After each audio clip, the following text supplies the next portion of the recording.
god from the African Olympus, really. What he creates is all of his vision of his spirituality. Let's go ahead.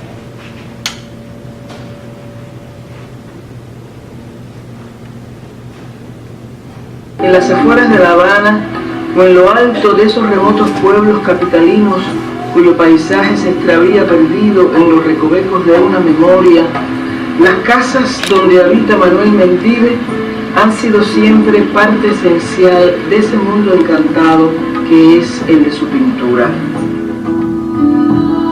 His world is a tropical paradise, really. Cuando hablo no tengo color, no tengo forma, ni movimiento, pero simplemente trato de decir las cosas que sueño, las cosas que sueñan los demás. Y todas las cosas hermosas que nos rodean en este gran escenario que es la naturaleza. Yo trato siempre de que todo sea más hermoso. Embellecer la vida es mi gran objetivo.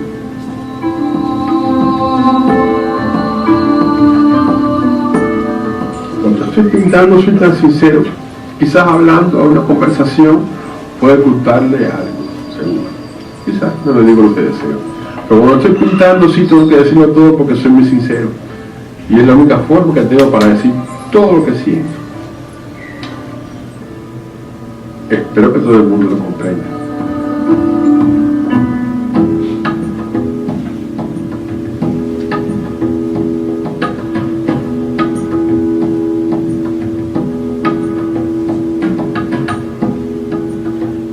This perhaps is a little bit short to give you the whole flavor of his work, but he does painting, soft sculpture, wood sculpture, metal sculpture. He does a lot of performances, and the one that you saw we filmed, it was amazing during the biennial in Havana, and he went to this incredible building, which is the Great Theater in Havana, neo-Baroque building, and so that was invaded by all kinds of artists, dancers, and he painted their body. He does the body painting, and then they went walking into the streets, and you saw some, like, they were circus people really, who were just, I don't know how you say, by throwing fire through their mouth, and it was a way, because people would just crowd around him, that they would open so he could walk. Okay, this man is missing one foot because he lost a foot in an accident when he was about 15 or 16, and he always tells that when he lost that foot and he saw all the blood coming out of his foot is when he changed his feeling about the colors he was going to use in his art, which I think is pretty interesting. But he's a very sweet man also. It's a pleasure to work with him. We are going to see now the trailer on the documentary on Choco. Choco is an artist whose work we brought here 2 years ago again in the same big event of Afro-Cuban artists. And he's a colographer, which is a kind of engraving. I don't know if you're familiar with that, actually started coming at the end of the 20th century, and with lack of resources they would use all kind of bricolage material they would find in the streets to give different textures. And so his colographs have wonderful, wonderful texture of all matters, all kinds. It can be from the piece of a chair to perhaps an old plastic tablecloth. It doesn't matter, but at the end they are beautiful. Let's go ahead. He's very inspired by music.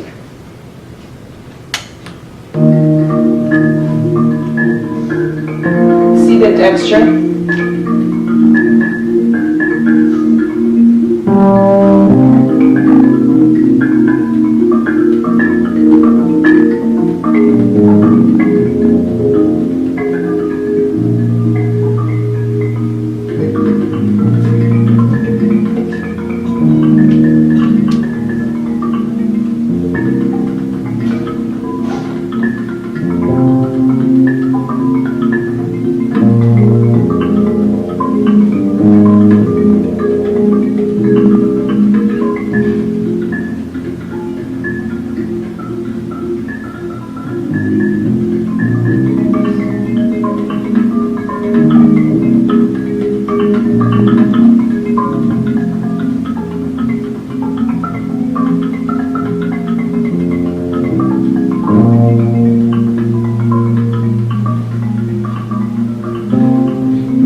tengo, como se dice, santo hecho, ni nada por el estilo. Yo no conozco mucho con relación a la religión afrocubana.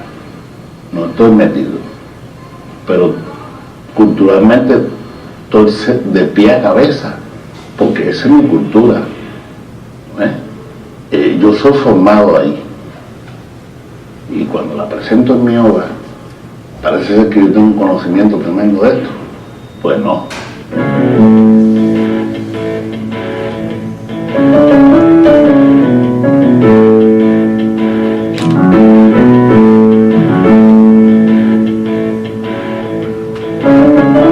Yo lo mezclo, porque realmente estaba mezclado todo. Blanco, chino, mulato, negro, todo estaba mezclado y todo tenemos la cabeza, y no sé. Yo pienso que en cada uno de esos rostros yo estoy reflejando al ser humano universalmente.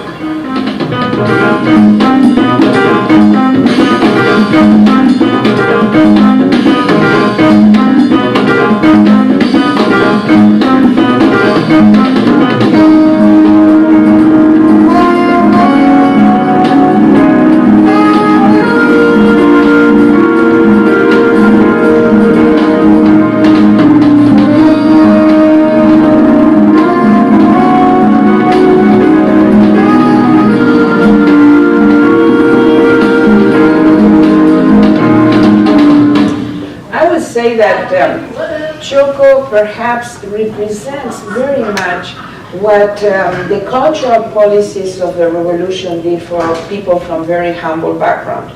He comes from a family of, I think, 11 children.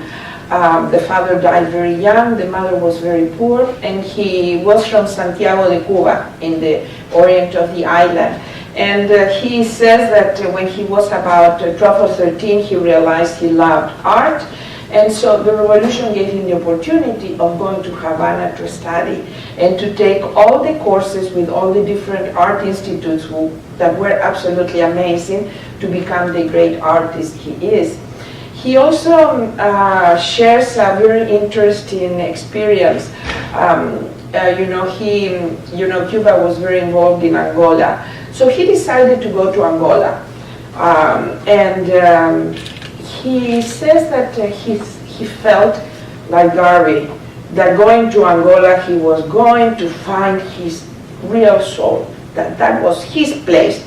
Well, it happened like a lot of people, of African Americans who go to Africa with that idea. He realized that, no, he wasn't African. That's why I kind of rebelled about calling African American. Okay, but anyhow, that's another issue. He says he realized really something that Frantz Fanon realized at one point too, that once the Africans came here, they just couldn't control the process of hybridity, of transculturation, of being influenced and at the same time influencing the culture where they were immersed. And so I found that extremely fascinating. And I think that in many ways has been assimilated by a lot of these great intellectuals that I have been studying. Now you're going to see a documentary on another artist we brought 2 years ago, Rodriguez Olazábal. His great-grandmother was an African slave. And he is a priest of a branch of Santeria, which is the Regla de Ifá. And he is a very serious priest, really. And at one point, and I think that we show it here, he went into a trance that when we were filming him, and we left that in the film. I think we included that in the trailer, which I think is very interesting. That man also, everything he does in his artwork is symbolic of his spirituality. Absolutely everything, and it can be very cryptic. And this is the reason why we did a little documentary on him where we had a guided tour of his exhibit. But let's see first this.